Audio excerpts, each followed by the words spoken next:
Labor Moon. My name is Daniel Vallis, and welcome to our channel.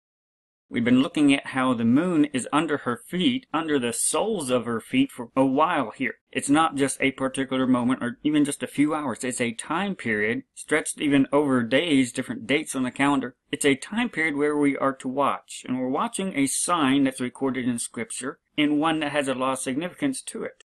I got to go out tonight right around sunset, and I got to see the moon and Jupiter. And Jupiter is getting a lot harder to see right now because it's so close to the haze near sunset. But right there, that little tiny speck is Jupiter. But I wanted to visually see the relation of the moon and Jupiter and where it was in the feet and just get a visual confirmation. And so it was neat just to go outside and look at it. Again, reminding us it's under the feet right now. We're in this time of the sign of the Son of Man described in Revelation. This is what we're looking at. We're looking at a fulfillment, an enactment and rehearsal of a sign that the Bible records, and Jesus even told his disciples. And it's going to stretch for a number more hours, and so that's why we're still watching it, because this sign has a lot of significance to a number of events. This is why we're looking at it.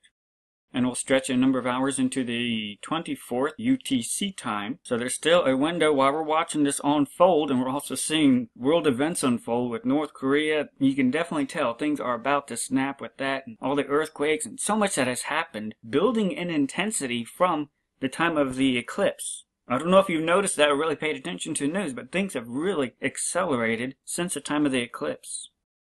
And so we've been watching this sign as we've been getting closer to it, and here we are, down to hours where we're watching it still fulfill, and you can even see in the news still that things are incredibly ramping up. You can tell the world knows something's about to happen. And again, this reminds us, what are we looking at here? Are we looking at a rapture sign? No, we're not.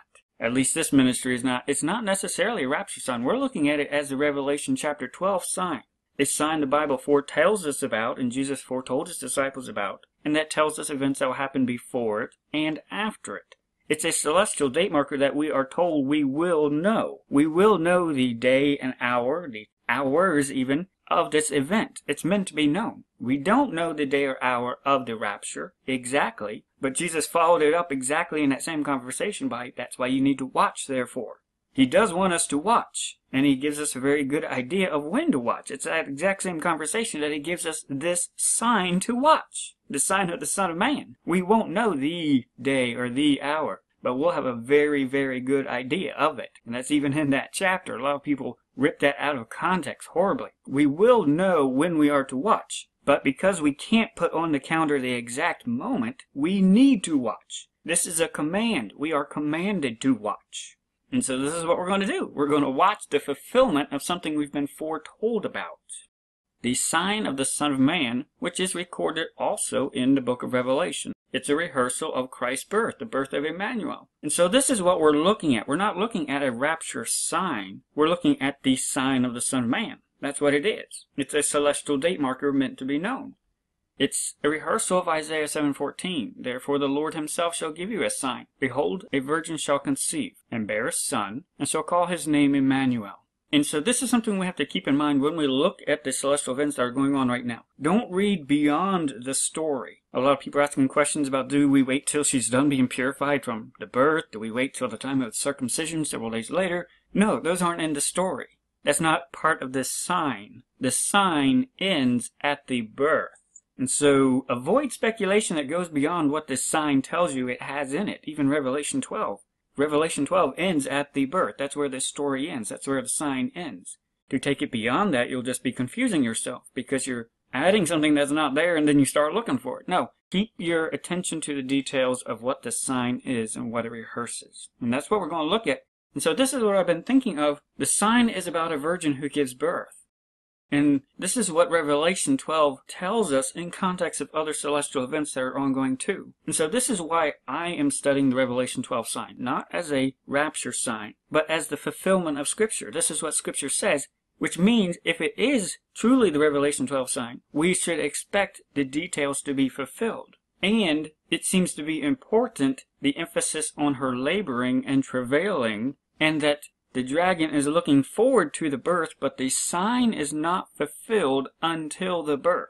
Not while she's travailing, when she gives birth. And so the Revelation 12 sign technically is not fully done. The sign of the Son of Man does not fully appear until the baby shows up on the scene too, when the baby's born. Up until the baby comes out, the Revelation 12 sign is not finished. It can go through the laboring process, but until she actually gives birth, it's not done. And so we're in a holding pattern right now, because when we look at Scripture, and again, this is a good reason to review the Revelation 12 context handout. Scripture repeatedly tells us in Matthew, Mark, Luke, and the writings of John, events that are tied to this celestial date marker that we're looking at. And again, this is why we're studying this sign, because Scripture puts huge emphasis on this sign and the events that surround it. That's why we're looking at this. We're looking at it as a fulfillment of Scripture. We're watching it to see Scripture fulfilled. And when we look at Revelation 12, verses 1 and 2, it talks about there's a woman clothed with the sun and the moon under her feet, and upon her head a crown of 12 stars. And she, being with child, cried, travailing in birth, and pained to be delivered. So take a note of this. The Bible's letting you know, and it's setting the stage. While the moon's at her feet and she's clothed with the sun, that's when she's travailing in birth and pained to be delivered. So this entire time that the moon is under her feet, she's going to be travailing in birth. She has not given birth yet. And so this is interesting when we look at what's going on in the heavens right now. We can celestially see that the sign is not finished yet because she has not given birth yet. The moon is still under her feet. It needs to leave before you can truly say she's done travailing. So we can't write off the Revelation 12 sign until we can say that she's finished giving birth. So again, definitely download the handout sheet. We study, Scripture puts huge emphasis on this sign, and Christ wants us to watch it. He foretells us about it. We're foretold about it in Revelation. We're meant to know this sign. And in context, we know the rapture is around here somewhere, and this is why we watch what he has told us, because we won't know the day or hour of that event, but we will know an event that's real close to it. And we also see and have an expectation of other events, and we've seen significant ones with the eclipse, and even the enemy knowing significant events connected to the red dragon are at this same time with this same celestial event. And it also appears that they know the next events prophetically are going to happen, and they can happen as long as she does not give birth. And so this is what we're watching at an academic level, clinical level. Let's see, will this be fulfilled before she gives birth?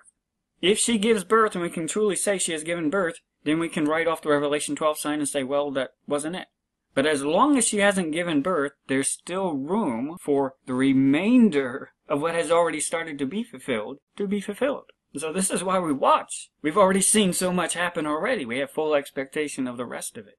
And so when we look at where we are now, I was thinking, how do you know when the pregnancy labor pains finish? How do you know when she's given birth to the baby? Where is the baby? Well, since the Bible remarks that she's travailing in birth and she's screaming in pain in the delivery process when the moon is under her feet, that gives us a good idea of when she's in labor. And so we'll have a good idea of what would be a good correlation celestially to a natural labor process. Because it caught my attention, this was stretching out over a number of hours, and so I did some research. How long is a natural human labor pregnancy process for a woman who has given birth for the first time, for a virgin who is giving birth for the first time? Because the entire time the moon's going to be under her feet, it appears the Bible's telling us she's going to be travailing in birth and pained to be delivered. She's trying to deliver the baby this entire time the moon is under her feet. And so, as long as we can celestially see that, and it also fits a human pregnancy cycle, we should see that the sign of the Son of Man is still ongoing, and the baby has not been given birth to yet. And so I was looking online for what's the average labor time for a first-time pregnancy, and I've seen different numbers from a lot of different sites, but it really hovered around between 14, 16, and 20 hours for a first-time mother. And so you can see that highlighted in the green bar there, the number of hours from when the moon was directly under her feet, according to the ecliptic. If we use that as a start marker, because anytime before that it would really be behind her heel or slightly above her heel, that is when approximately you'd really be able to say it's starting to now be below the soles of her feet. And so we'll just use that as a celestial marker of if that was marking a true labor time. Let's look within this window and see what happens within this window. We're going to watch, because that's what we're told to do. We're going to watch. So again, definitely download the reference sheets, study this time, watch this video again for the times. We have so much telling us. Scripture is being fulfilled. So many celestial events. We've been told to look up. We've been told to lift up your heads. And you will know that your redemption draweth nigh. You won't know the day or hour, but you'll know a very good idea. Watch therefore. And so this is what we're doing. We have heard the trumpet calls at midnight, the bridegroom cometh. Go ye out to meet him. And so we're looking up, expecting our Redeemer, knowing that he is nigh even at the doors. So let's draw nigh to our beloved at this time, shining bright and serving Jesus Christ, first and highest above all else. Maranatha.